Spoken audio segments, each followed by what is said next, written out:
Wait. Ano to? You got this.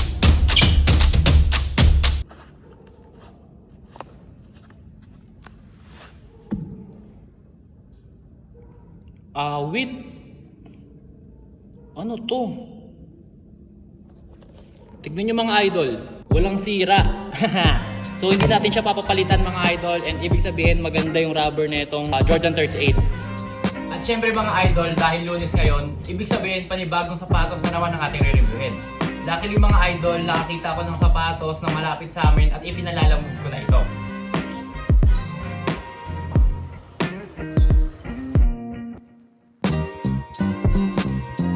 At ito na nga mga idol, yung sapatos na re-reviewin natin.